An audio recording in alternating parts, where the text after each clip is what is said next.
Good morning, all. Uh, I will take you to another sphere, and there's declaration is that no AI or deepfake technology has been used.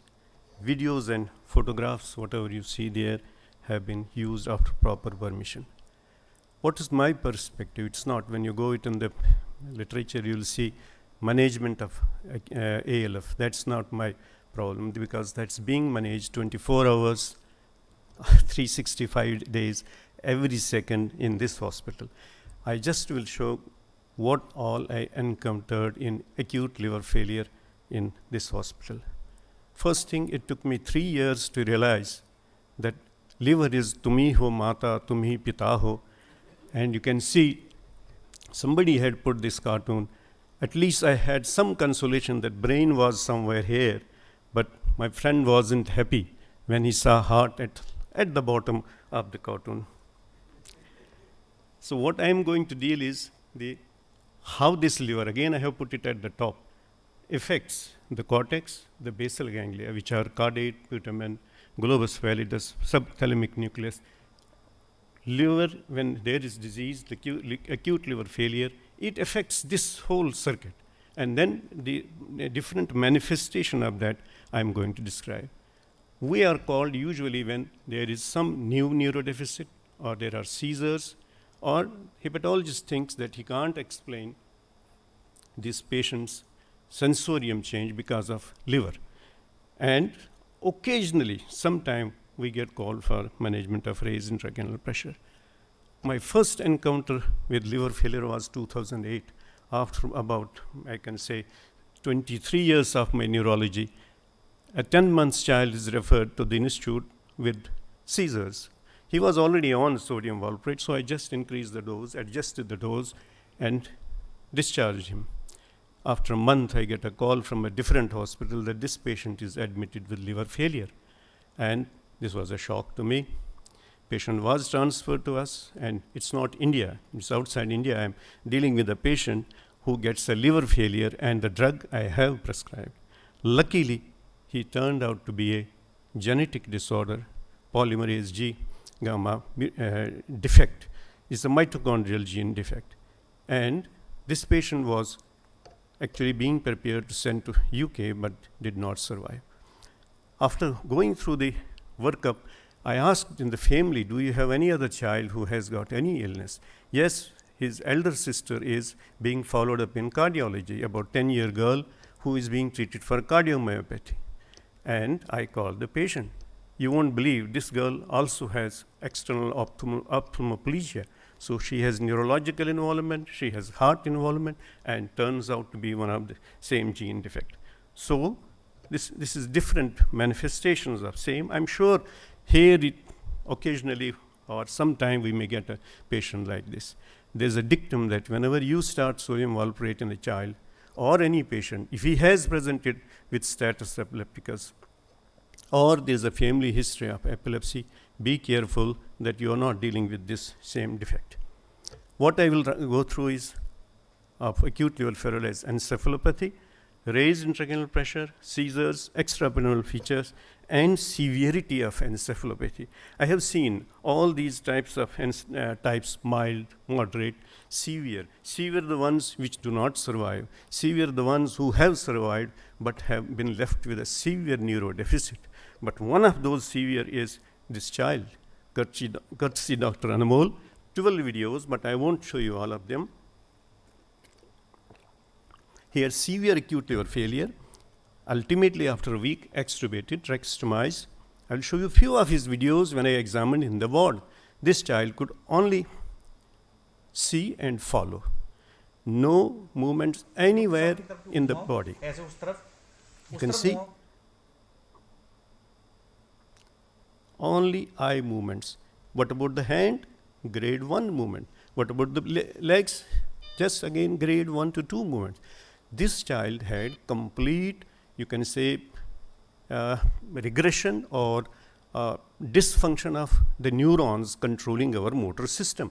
It took about 10 days that he was able to walk and was discharged normally. We don't know what about his IQ assessment. We haven't followed him yet. So Next is edema, mild, moderate, easily managed. Severe and the malignant ones are the one which give us trouble. And what one, this patient, 30-year-old lady comes with admission, comes actually conscious with hepatitis A infection, and she goes like this.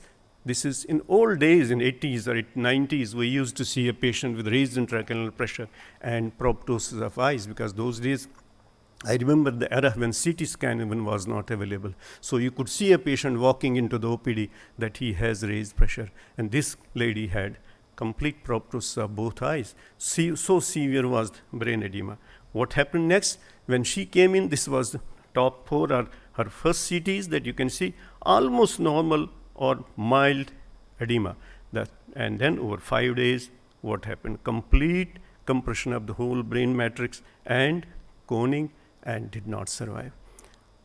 Next comes seizures. Our study says about 27% have seizures, ALF, but literature up to 50% reported with seizures. Any type of seizure, focal, generalized, status, rare types of seizures, but what we reported from here, this is just one example of a patient with a generalized tonic-clonic seizure, continuous EEG going on, and it shows seizure discharges. And at the same time, we give 2 milligram of midazolam. You see, everything disappeared. Now, this is what we reported from here, that ictal blinking. I'll just show you some of the videos, has been already reported. We had almost now 17 patients. Last patient was this month only, 24th of May. I'll just show one case of a child who has got ictal blinking. Normally, we blink 8 to 15 times per minute. Now see, watch this child. Continuously blinking with eyes deviation. He hasn't lost the consciousness, but he has got seizures. This boy had hypothalamic hamartoma, underwent gamma knife surgery, seizure-free. We could not control this seizure on 4 anti-epileptic drugs. Now, what about ictal blinking? You already saw the video. Blinking of eyes with or without association of loss of consciousness, at the same time not spreading to any other part of the body, and when EEG is done, it does not show polyspike wave discharge. This is for definition of that we have a ictal blinking. We have seen it in both, in hepatic encephalopathy and post-liver transplant. Surely missed earlier, but now being picked up by the everybody here as well. I'm just showing the first case. Within 2 months of my joining this place, I get a call from post-liver transplant. This is a 48-year gentleman who got a liver transplant. He was doing well. Day 2 extubated, but now today's day 5, he's not responding. And I went there, and just examination revealed there was no neurological deficit. But luckily, he did this thing. When I was there only, he started doing this. Watch it. Eye blinking, even extraocular the muscles around the eyes, they are also blinking. I'm calling him, we're calling him, he doesn't respond. So this is what we call ictal blinking. What about how to differentiate that? Somebody can ask me why it is not. This person has epilepsy before. No, none of those which we have reported here had a history of epilepsy.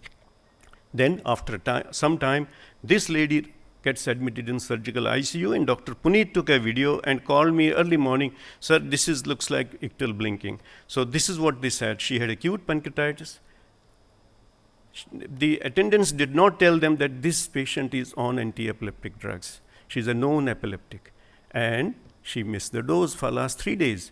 And this is what it is. She had seizures, now mainly in the eyes, but I can't call it as ictal blinking because she is a known epileptic. And this is her video after 9 days, absolutely normal. And she's actually a wife of one of the employees here. I do not know what is the pathogenesis, but I could postulate only probably ammonia toxicity, brain edema, propofol, tacrolimus, affecting neurotransmitters. Again, when I was looking at this, I can explain, I found that globus pallidus has a control on the oculomotor system.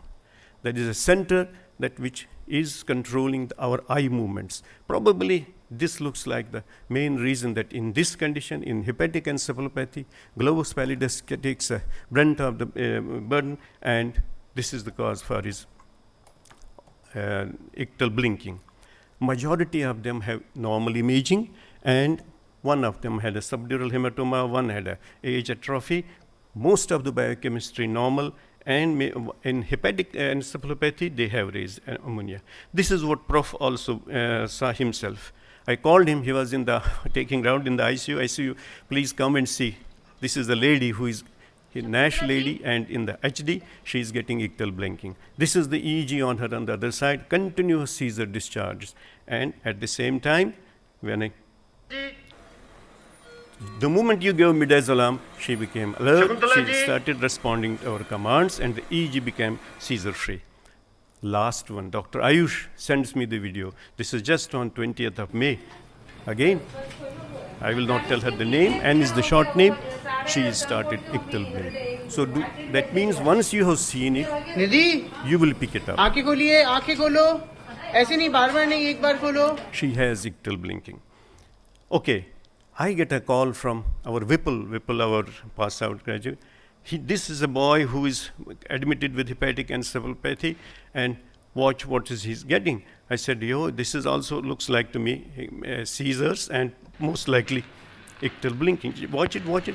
They said there was eye movements as well as on the face, and nothing else. So this is a patient who from outside Vipul sent to me that case of ictal blinking. Ictal blinking can be a part of generalized seizure as well, but then it cannot be labeled as ictal blinking. Let's see this patient. Again in ICU, whole body, whole bed is shaking, along with there is body movements, rocking movements, and there is eye blinking as well as eyebrows. But this is not ictal blink. This is a part of seizure. What about this? Always somebody would ask me why it's not tics or why it's not blepharospasm. Luckily, we had another patient who got again admitted in the ICU, and watch him. He's conscious, he's alert, but he has got blepharospasm. Absolute conscious at the same time. This is what, when I asked him to do, this is what he's not doing on my asking him to do it, because he has blepharospasm.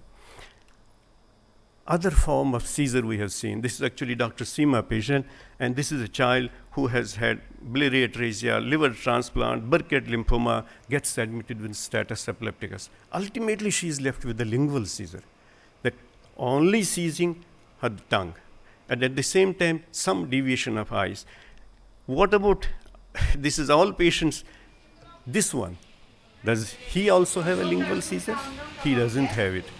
He has got different type thing, we call it tremor. Why you say this is tremor? Watch, because here, when you order him, he follows all your commands. He can arrest, he can stop this when you ask him to stop it. So this is lingual tremor.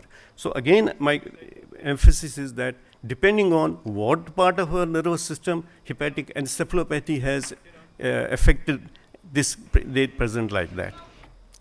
What about this one? We have had 3 cases of super refractory status epilepticus.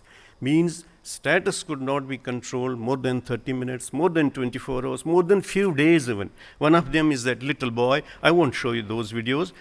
And these are different stages. They are not for this audience. What about extrapyramidal features we get in these patients? Full profile, but I will show you only few of them. Again, same circuit gets involved. I am surprised that copper, manganese, iron, again, they affect this basal ganglia structure. But how do they present differently? I have no idea. Watch this patient. Many times when you enter the ICU, you see these patients' eyes up, open, but looking up. For 20 seconds, this patient did not blink, but he's not unconscious or he's not sleeping. Watch it. You sure?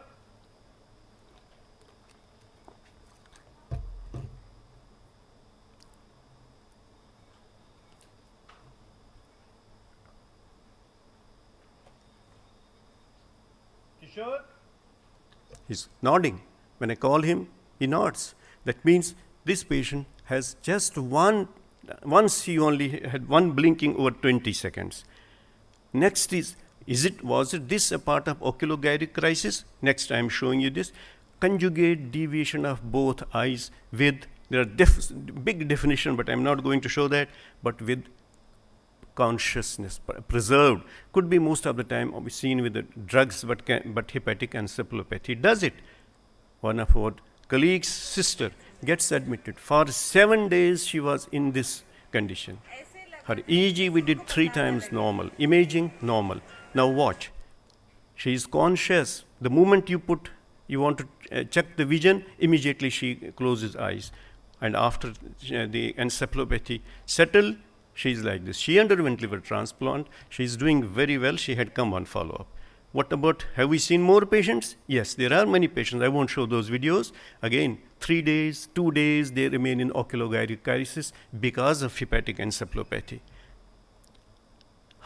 Mechanism, probably always neurotransmitter imbalance, probably dopaminergic block, and infections not reported before, so this also was reported. Again, many times we get call, this patient is, we are not able to make any movement in this person. This is what he is. He is a person who just is in the same position. Catatonia. You try to move, the resistance increases. Absolutely no movement in this. Took the history, yes, ethanol, few days back, and behavioral changes, yes, so they have behavioral changes, they have movement problem, and they have got this tone changes. And I asked my friend to come and visit him, and next morning you can see him, Dr. Mohit. What about other movement disorders? This is another patient, again, these are all last month only. Facial dyskinesia, chorioethmoid movements of the face. Classic is not a seizure.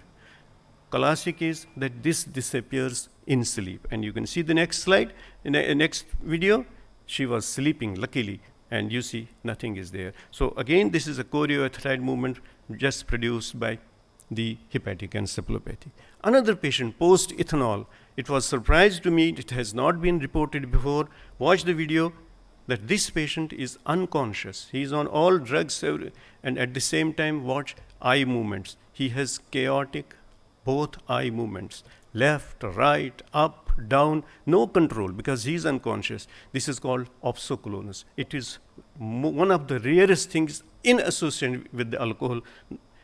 To my knowledge or towards research was not reported before. It will not be complete unless I describe triphasic waves. Typical, classic, 3 phases. Then it's about 1 to 2 per second, about 70 microvolts, bilateral synchronous, and there is an anterior-posterior lag in time. When initially Bickford described, it was thought to be diagnostic of hepatic encephalopathy. Now think of any cause, you can see here, even drugs, that the triphasic waves can be seen there. In fact, one of the patients from even transplant, when there was triphasic waves, encephalopathy, electrolytes normal, everything normal. He was on, I think, cephalosporins. I told him, if nothing works, please stop cephalosporin. And what is the latest view is that unresolved mystery. On seeing this, I went back to my pediatrics.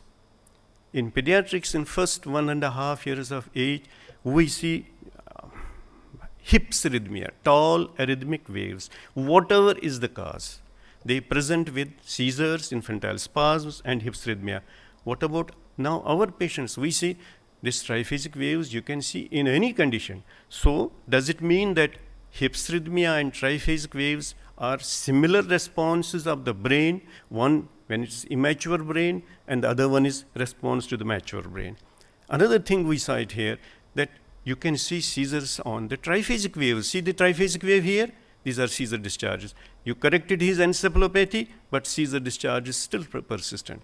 Not only that, even in generalized seizure triphasic waves, you can see spikes on top of the triphasic waves. In diagnosis of hepatic encephalopathy, EEG not now a role, but it tells us about prognosis, management, and in one of our study, as the stages of the encephalopathy worsen, so does the prognosis. Stage 4, almost 100% mortality. Prof called me the other day, can we have any data on ONSD, EEG, and NIRS? So I went around. We have about 93 EEGs, 83 EEGs of continuous EEG monitoring. We have on them ONSD, but I failed to find out NIRS. NIRS data is in the adults not anywhere. But Dr. Seema's patients, we did 12 patients on them. I just wanted to see whether there is any correlation. They do 4 to 6 times a day ONSD is measured. I took average of the day, and at the same time EEG grades here, and then at the same time ONSD. When I compared, almost they run parallel, but little bit, but probably edge by of the EEG telling in prognosis, not anything else. But this is a small study, only 12 patients. It needs a large number of patients and a double blind. It's me who checked all the data. Encephalitis, many times we get in the ICU patients who has focal seizures, and at the same time encephalopathy.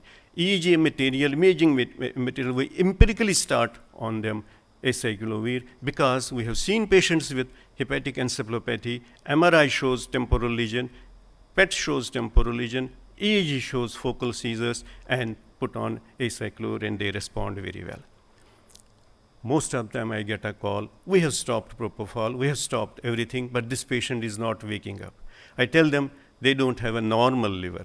Please wait for a day or 2 days. He will wake up provided that his neurological examination is normal, his electrolytes are normal, and their brain imaging is normal. I haven't seen such high ammonia anywhere.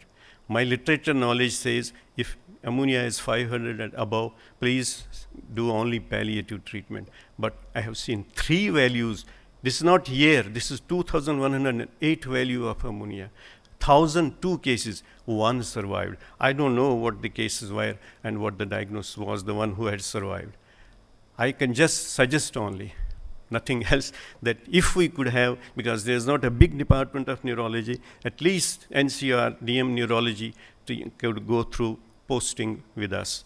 And cerebral edema is the most lethal cause for their eventuality. Just 1 week back, only epilepsy carries a study.